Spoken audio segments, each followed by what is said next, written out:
I've touched a number of times now upon this idea that, for myself, in my own estimation, that antinatalism, though as a basic premise is correct, doesn't overall reach far enough in its the scope of its vision, say. And I'd like to get into a little bit more of what my reasoning is for that, and sort of discuss some ideas around that topic also. So,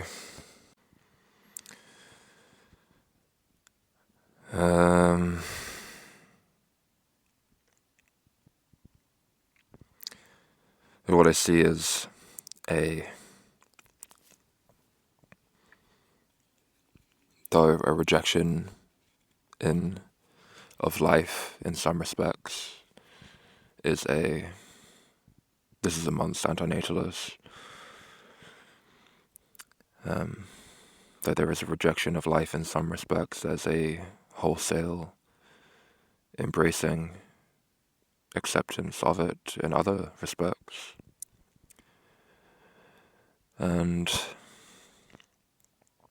this is most clear to me as it relates, in the way that it relates to how this hypothetical antinatalist that is in my mind representative of more or less the totality of antinatalists, how they interact with the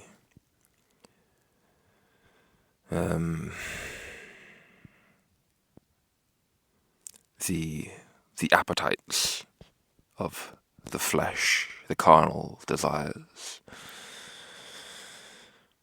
So I'm talking about principally sex and eating food. Those are the examples that I want to get into anyhow. So with sex, of course, we understand that the primary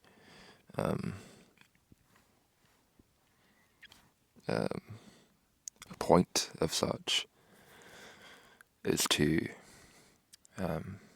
is as a means to facilitate procreation. And for one who is anti-procreation, to still enthusiastically engage themselves with such an activity is, in my mind, kind of absurd. And because, the way that I see it is like this. I've kind of thought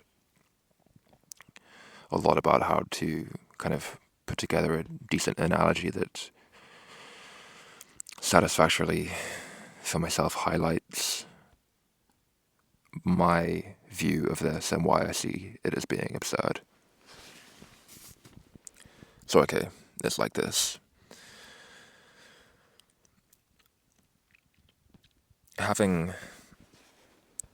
Engaging in sex, right, the process of having sex and reproducing as a result of having sex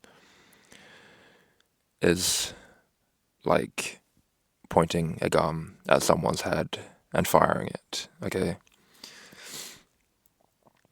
But for someone who's an antinatalist, who is against reproduction, against procreation, to still engage in sex. In my mind, what they're doing is still taking the gun in their hand, raising it to someone's head, but just not pulling the trigger. It's still this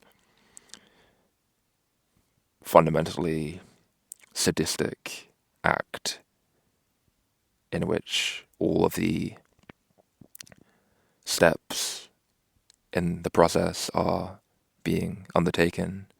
They're just refraining solely from finalizing that process. It's exactly the same thing.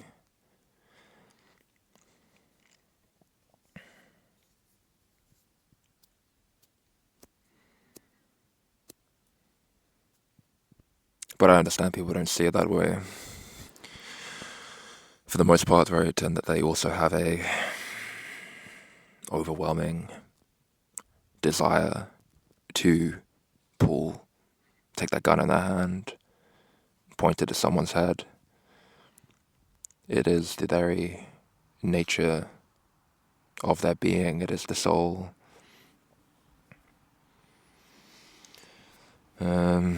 Dynamo that's winding up within them, motivating their behaviors, whether it be in a conscious level or not. And as I understand it, I'm in a position to see this very well, to understand this very well. Perhaps that's kind of the argument that I'm making here anyway. And what I mean by that is that I'm in a position to see how basically this craving, this absurd, sadistic craving to take a gun in one's hand and point it at someone's head, whether they're pulling the trigger or not, is the telos of one's being, the soul, the fundamental dynamo that is driving all behavior. The reason why I come to this conclusion, why I think that this is the case, is because I don't, for myself, have this craving, this desire, sadistic desire, as I put it. It's, for whatever reason, for the most part, entirely lacking in me. And this is, I suppose, partially something that's just innate, inherent to my person, and also something that's been brought about by recognizing what the nature of that process is of procreation and so on.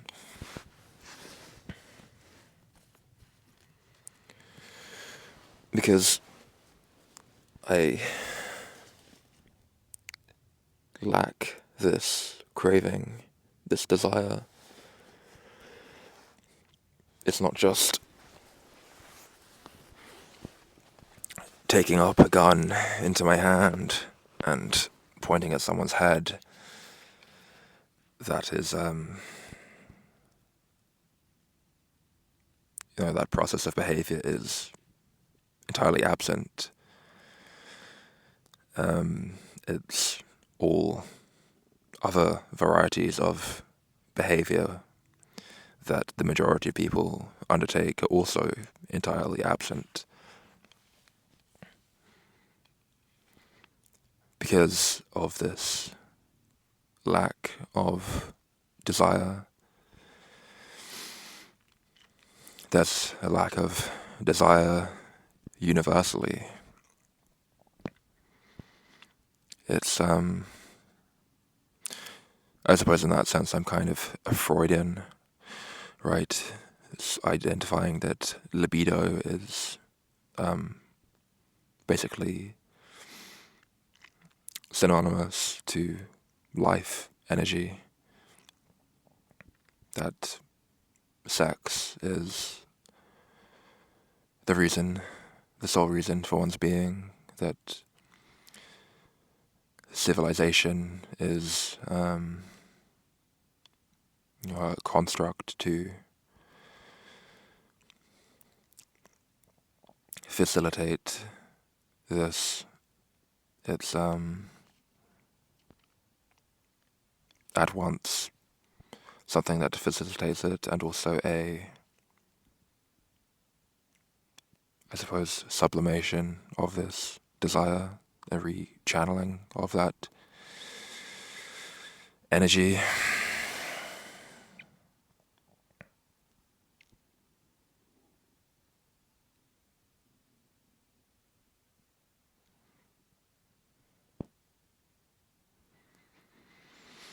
And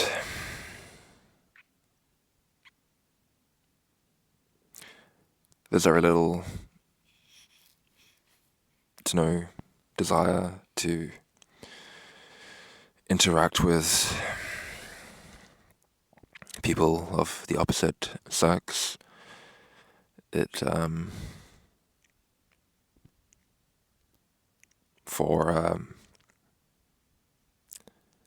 in the absence of this desire to take up a gun in one's hand and point it at another's head, irrespective of whether the trigger is pulled or not, the company of the opposite sex is entirely banal. There's nothing there.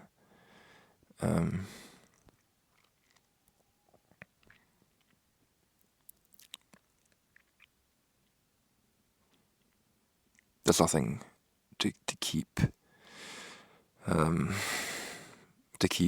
me there, to keep me engaged.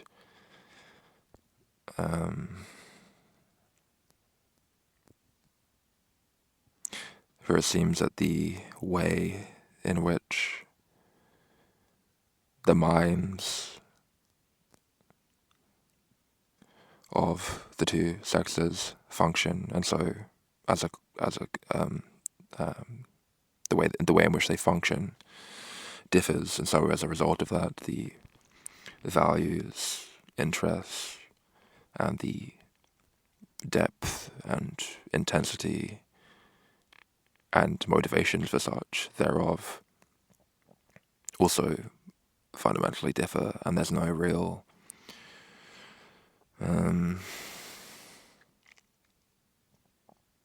there's no common ground, basically. The common ground, and this is kind of crude and seemingly perhaps incredibly reductive and or cynical, but nonetheless I'm just being honest here, so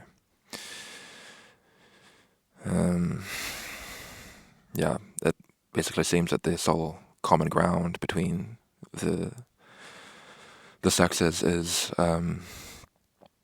intercourse. That's it. That's the only real reason for men and women to get together, to spend time with one another, is to fuck and to shit out children,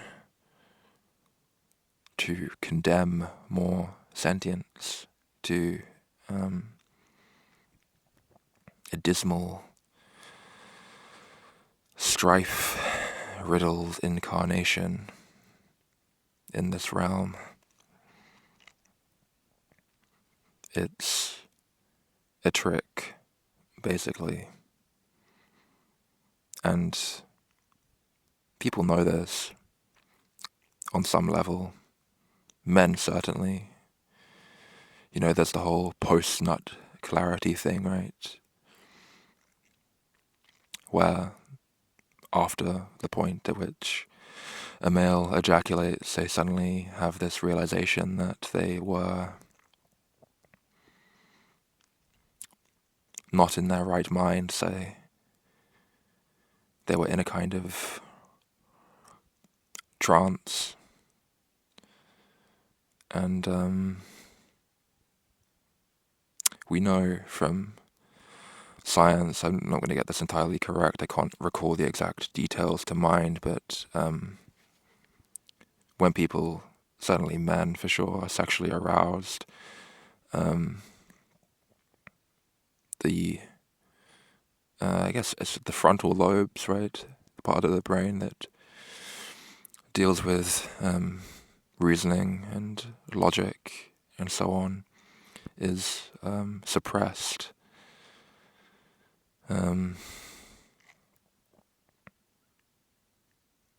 That's why it's sort of you could put it in a kind of crude way that, the blood is redirected from the brain to the penis.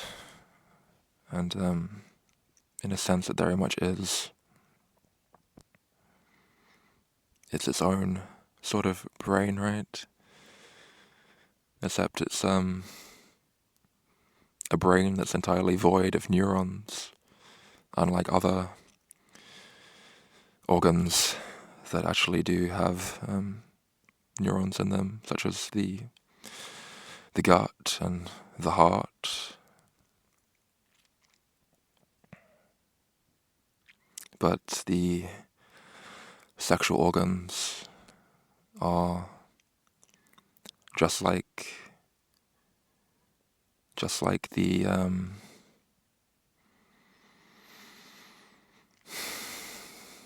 organ within which the mind that dreams this world is contained.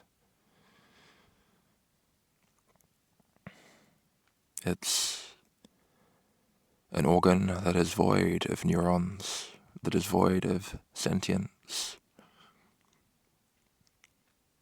It merely acts.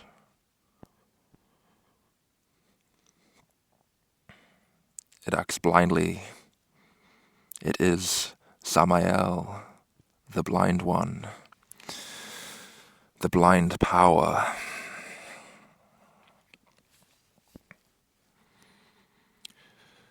And this is all what I'm getting at here, you see, with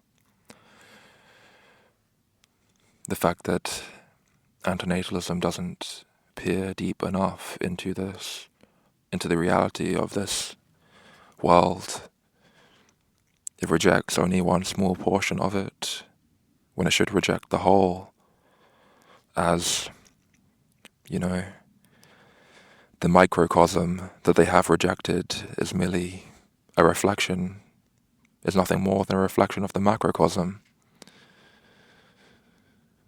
The small is contained within the greater or greater process. It's all just a Russian doll of shit.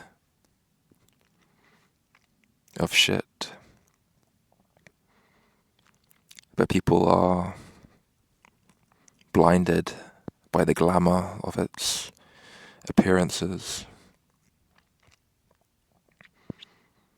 People think that beauty is something that can be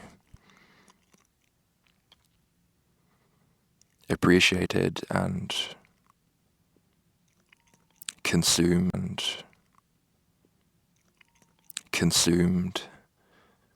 as something in of and for itself only, irrespective entirely of the fact that beauty is merely a Trojan horse. It's a means for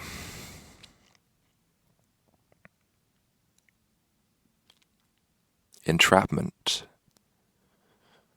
It's entrapment getting its foot in the door. Because you, just as the same way with a vampire, have to permit it in.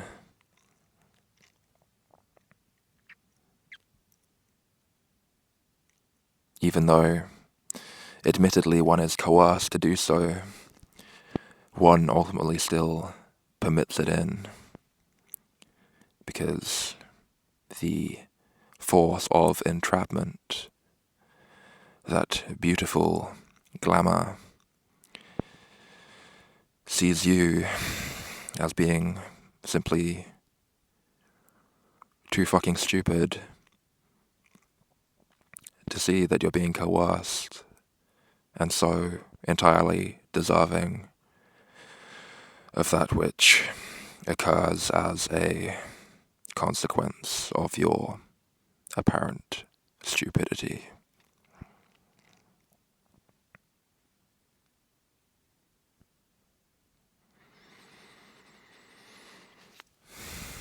And once, I would say, this has been part of my own experience anyhow,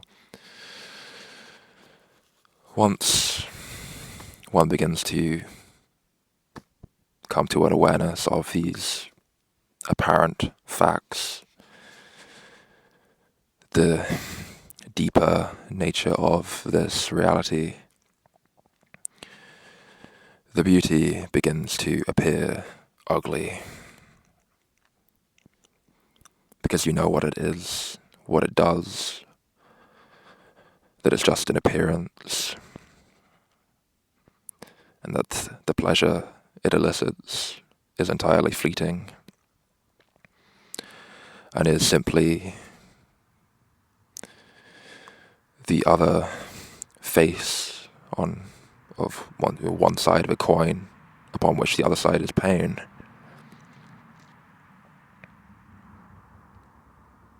It's just, pain and pleasure are just two antipodes of a single continuum.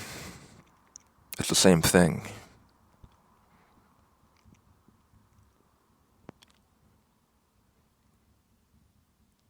To accept and to engage with the pleasure is to accept the pain, to engage with pain simultaneously. And you could see that if you were able to zoom out, to take as broad a view as is possible to take. If you were really able to look at every single supposedly pleasurable thing that one engages with, and to see the chain of events that follow as a direct consequence of that initial action, you'll see that pain inevitably follows. Always, always, always. Let's say, to be topical about it, one takes up this proverbial gun into the hand, points it at another person's head, and actually pulls the trigger because, evolutionarily, right, it feels so good, and good is, of course, synonymous with right in our little disgusting chimp minds. And so we pull the trigger and we feel bliss.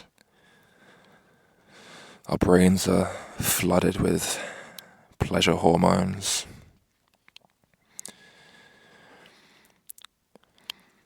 And neurochemicals. And 9 months later, a child is shat out. And, well,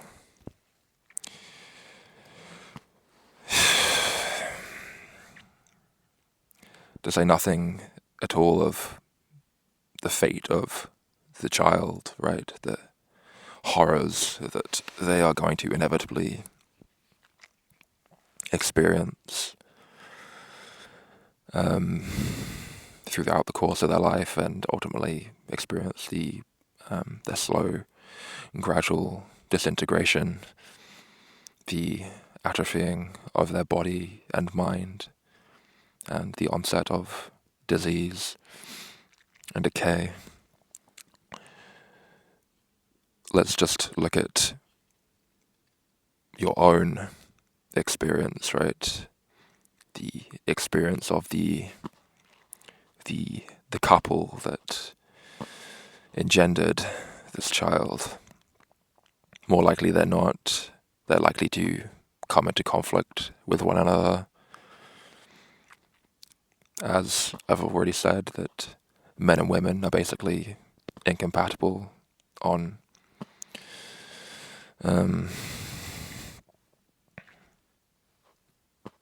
basically every level to some degree, other than this physical, sexual level.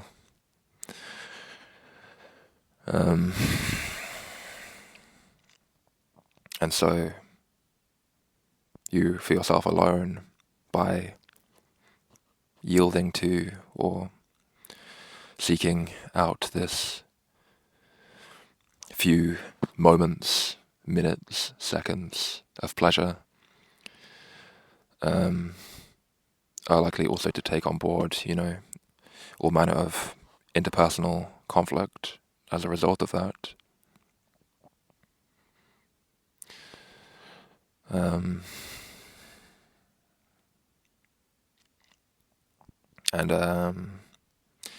Some people drawn on by lust, right, will I guess neglect the other consequences of yielding to such. So, for instance, this affair might be an adulterous one. Either one of the two parties may or may not be already have a spouse. So one may be risking other, interpersonal conflict as a result of this. For instance, the female's partner, their spouse, may be of a violent disposition, and they may, having discovered what you have done with his partner, may decide to take revenge upon you and harm you physically, maybe even kill you. I think you kind of get the idea. There's repercussions, and the juice is never, in my mind, worth the squeeze.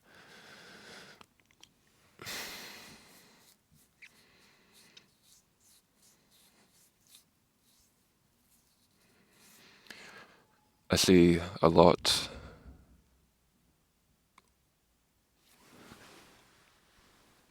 also people recognizing that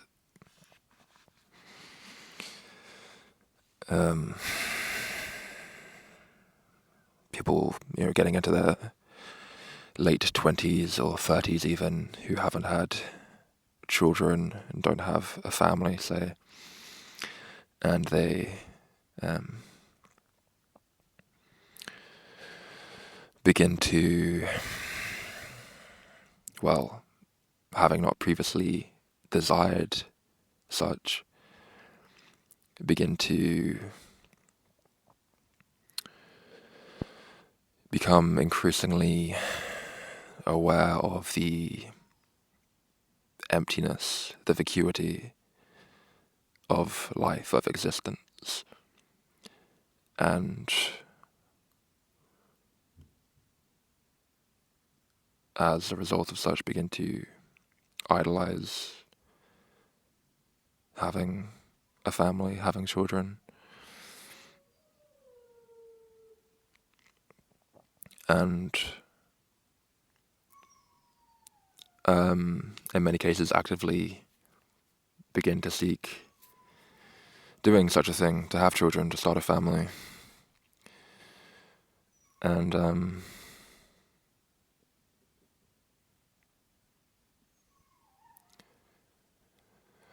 the problem is that they don't see that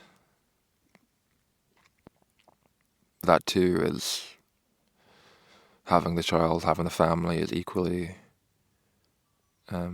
vacuous, empty, futile, that to do so is simply an act of sedation. It's sedating oneself, tranquilizing oneself. It's as if they were on the cusp of a greater, more profound realization, but failed at the last hurdle. And will perhaps have to wait several thousand years or lifetimes more before they again incarnate as something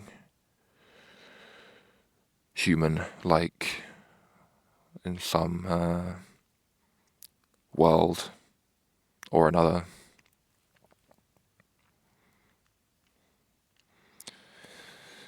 And it's not that there's something particularly significant or profound about humans. The physiology of human beings, the material form of human beings, as a whole, generally, as I see it, is more so what's within, what's able to be manifest within a human being that's able to utilize that vehicle in such a way as to, one, arrive at particular conclusions, and two, act in some way upon those conclusions, to articulate them.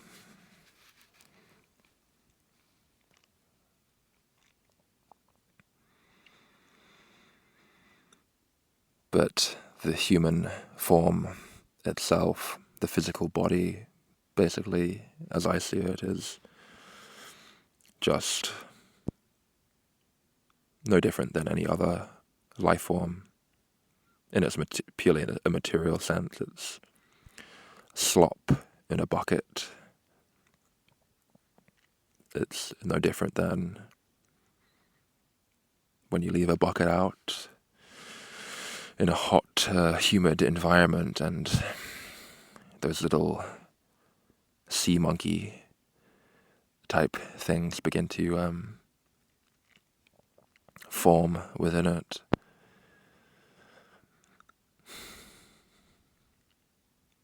There's nothing special. Well, no one would say that there's anything particularly special or profound about such creatures. But those creatures are just, tantamount, basically, to everything else.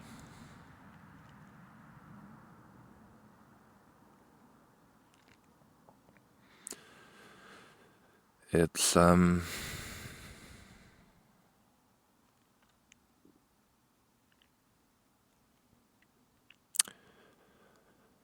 simply this just self-replicating kind of virus, in a sense. Self-replicating just being the key term here.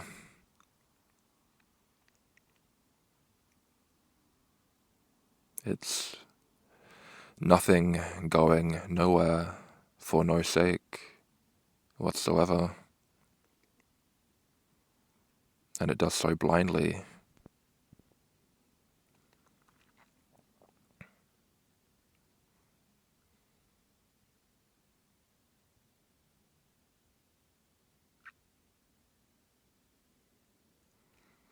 It may for a time seem to fulfill one's innate need for a sense of purpose or direction, to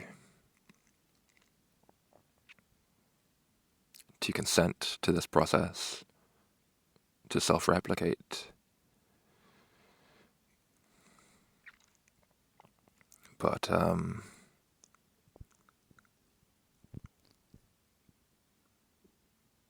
to self-replicate isn't a desire of oneself, it's a desire of this system. And as soon as one individuates themselves from the broader process of this system, this blind power, Samael, they cease to be blind. They have eyes now to see, and in that seeing, they see the senselessness of this process, the absurdity of it, the wastefulness, the sadism, and they want nothing to do with it whatsoever. In actual fact, or merely the semblance of actual fact, which is, to come back to the beginning, taking up the gun, pointing at someone's head, but not pulling the trigger. That would be the semblance of participation. Every step of the process is still being undertaken. And in my view, if one is truly individuated from this blind power and has eyes to see, they would see too, perhaps, I hope, the senselessness, absurdity, and, well, I think one would just be disgusted with themselves, basically. They would want nothing to do with this process at all.